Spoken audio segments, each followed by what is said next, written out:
ನಮ್ಮ ಪಡಕೆ ಅವ್ರು ಹೇಳಿದಂಥ ವಿಷಯದಲ್ಲಿ ಒಂದು ಸ್ಪಷ್ಟತೆ ತಂದ್ಕೋಬೇಕು. ನಾನು RSS ಅನ್ನ ಅವರು ಏನೋ ಆಪಾದನೆ ಮಾಡ್ತಾ ಇದ್ದಾರಲ್ಲ, ಅದಕ್ಕೆ ನಾನು ಯಾವುದೋ ಮುಜಾಹಿದ್ದೀನು ಅಥವಾ ಲಷ್ಕರಿ ತೊಯ್ಬಾ ಅಥವಾ ತಾಲಿಬಾನಿಗಂತೂ ಹೋಲ್ಸಂಗೆ ಇಲ್ಲ. ಆಗದೇ ಇಲ್ಲ ಅವೆರಡಕ್ಕೆ ಯಾಕಂದ್ರೆ ಅವ್ರು ಸ್ವಾಗತ ಮಾಡಿಬಿಟ್ಟಿದ್ದಾರೆ. ಅದಿರಲಿ, ಅದರಿಂದ ಅದಕ್ಕೆ ನಾನು ಹೋಲಿಸಿ ಖಂಡಿತ ನಾನು ಮಾತಾಡಲ್ಲ, ಖಂಡಿತ ಮಾತಾಡಲ್ಲ.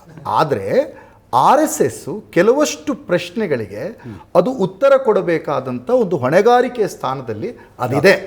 ನಾನು ಮಧ್ಯದಲ್ಲಿ ಒಂದು ಪ್ರಾಸಂಗಿಕವಾಗಿ ಹೇಳಿದೆ, 95 ಚರ್ಚೆ ಆಗ್ತಿದೆ ಎಲ್ಲ ಕಡೆ, ಎಲ್ಲ ಅದು ಇರಲಿ, ಅದೆಲ್ಲ ಅದೇ ದೊಡ್ಡ ಸಬ್ಜೆಕ್ಟ್ ಅಲ್ಲ. ನೂರೇ ತುಂಬಿದೆ ಅನ್ನೋದಕ್ಕೆ ನೀವು ಡಿಕ್ಲೇರ್ ಮಾಡಿದ್ದೀರಿ, ನಂದು ಏನು ತಕರಾರಿಲ್ಲ. 125 ಆಗಲಿ 150 ಆಗಲಿ, ನಿಮ್ಮ ಚಿಂತನೆ ಸ್ವಲ್ಪ ಇನ್ನಷ್ಟು ವಿಶ್ವ ವೈಶಾಲ್ಯವಾಗಲಿ, ಭಾರತವನ್ನು ವಿಶ್ವಗುರು ಅಂತ ಮಾಡಬೇಕು ಅಂತ ನಿಮಗೆ ಆಸೆ ಇದೆ.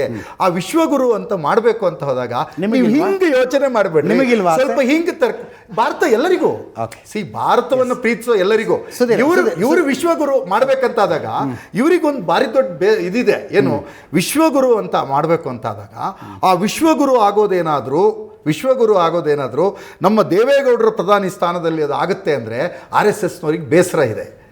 ಅದು ಹೇಳ್ತೀನಿ, ಕಂಪ್ಲೀಟ್ ಮಾಡಕ್ ಬಿಡಿ. ಅಕಸ್ಮಾತ್ ಅದು ಮನಮೋಹನ್ ಸಿಂಗ್ ಅವರು ಇದ್ದ ಕಾಲದಲ್ಲಿ ವಿಶ್ವಗುರು ಆಗುತ್ತೆ ಅಂದ್ರೆ ಬೇಸರ ಇದೆ. ಈಗ ವಿಶ್ವಗುರು ಹೌದಾ ಅಲ್ಲ, ಇವ್ರ ನರೇಶನ್ ಅಂತೂ ಚಾಲ್ತಿಯಲ್ಲಿ ವಿಶ್ವಗುರು ಅಂತ ಇದು ಅಲ್ಲ. ಮತ್ತು RSS ತಾನು ಸಾಂಸ್ಕೃತಿಕ ಸಂಘಟನೆ ಅಂತ ಹೇಳ್ತಾ ಹೊತ್ತಿನಲ್ಲಿ ದಂಡವನ್ನ ಸಾರ್ವಜನಿಕವಾಗಿ ಗುಂಪುವಾಗಿ ಪ್ರದರ್ಶನ ಮಾಡ್ಕೊಂಡು ಹೋಗ್ತಾ ಇದ್ದಾರೆ. ನಾನು ಈಗಲೂ ಹೇಳ್ತೇನೆ, RSSನವರು ಟೋಪಿ ಹಾಕಿ ಗಣವೇಶದಲ್ಲಿದ್ದಾಗ ತಂಡವೇ ಹೋಗಿ ಯಾರೋ ಮೇಲೆ ಬಡಿಗೆ ಹೇರ್ತಾರೆ ಅಂತ ನಾನು ಹೇಳೋದಿಲ್ಲ. ಆದರೆ ಅವೆಲ್ಲದಕ್ಕೂ ಒಂದು ಪ್ರೇರಣೆ ಎಲ್ಲಿ ಸಿಗುತ್ತೆ? ನೀವು ಮೊದಲ ನಿಷೇಧದ ಸಬ್ಜೆಕ್ಟ್ ಹೇಳಿದ್ರಲ್ಲ, ಇವರು ಹೇಳಿದ್ರು ನಮ್ಮ ಹತ್ರ ಇವ್ರ ಮೆಂಬರ್ಶಿಪ್ಪೇ ಇಲ್ಲ, RSS ಮೆಂಬರ್ಶಿಪ್ಪೇ ಇಲ್ಲದೆ ಇರೋದ್ರಿಂದ ಗೋಡ್ಸೆ ನಮ್ಮನ್ನಲ್ಲ ಅಂದ್ಬಿಟ್ರು. ಇಲ್ಲಾಂದ್ರೆ ನಾವು ಮೆಂಬರ್ಶಿಪ್ ರಿಜಿಸ್ಟರ್ ಪ್ರದರ್ಶನ ಮಾಡ್ಬೋದಿತ್ತು. ಆದರೆ ಗೋಪಾಲ್ ಗೋಡ್ಸೆ ಬರೆದಿರ್ತಕ್ಕಂಥ ನಾನೇಕೆ ಗಾಂಧಿಯನ್ನು ಕೊಂದೆ ಅನ್ನುವಂಥ ವಿಚಾರದಿಂದ ಹಿಡಿದು ಗೋಪಾಲ್ ಗೋಡ್ಸೆ NDTVಗೆ 1991-92 ಕೊಟ್ಟಿರ್ತಕ್ಕಂಥ ಇಂಟರ್ವ್ಯೂನಿಂದ ಹಿಡಿದು ಆತ RSSನ ನಾನೇಕೆ ಗಾಂಧಿಯನ್ನು ಕೊಂದ ಪುಸ್ತಕದಲ್ಲಿ ಇದೆ.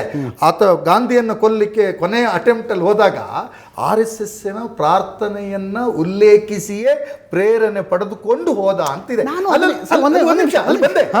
ನಾನು ಹೇಳ್ತೀನಿ, ನಾನು ಅವಾಗ ಅದರಂತರ ಈ ಪಡಕೆ ಹೋಗ್ಬಿಟ್ಟು ಐಡಿಯಾ ಕೊಟ್ಬಿಟ್ಟು ಹಿಂಗೆ ಕೊಂದ್ಬಿಟ್ಟು ಆಮೇಲೆ ಹಿಂಗೆ ಅಂತ ನಾನು ಹೇಳಲ್ಲ.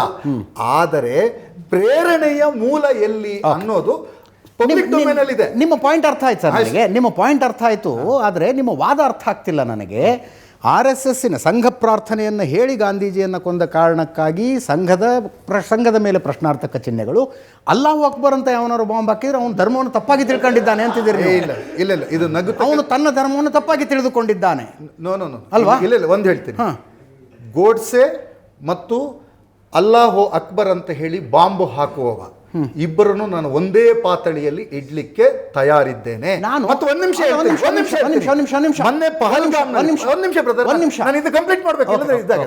ಮೊನ್ನೆ ಪಹಲ್ಗಾಮ್ನಲ್ಲಿ ನಮ್ಮ ದೇಶದ ಜನರನ್ನ ಭಯೋತ್ಪಾದಕರು ಗುಂಡಿಟ್ಟು ಕೊಂದ್ರಲ್ಲ ಪಹಲ್ಗಾಮ್ನಲ್ಲಿ, ಅವನು ಅಲ್ಲಾಹು ಅಕ್ಬರ್ ಅಂತ ಹೇಳಿ ಕೊಂದಲ್ಲ, ಅವನಿಗೆ ಧರ್ಮ ಅರ್ಥ ಆಗ್ಲಿಲ್ಲ.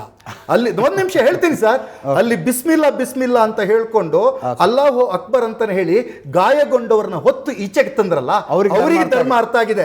ಹಾಗೇನೆ RSSನವರಿಗೆ ಧರ್ಮ ಅರ್ಥ ಆಗ್ಲಿಲ್ಲ, ರಾಮಕೃಷ್ಣ ಮಿಷನ್ಗೆ ಧರ್ಮ ಅರ್ಥ ಆಗಿದೆ, ಸ್ವಾಮಿ ವಿವೇಕಾನಂದರಿಗೆ ಧರ್ಮ ಅರ್ಥ ಆಗಿದೆ.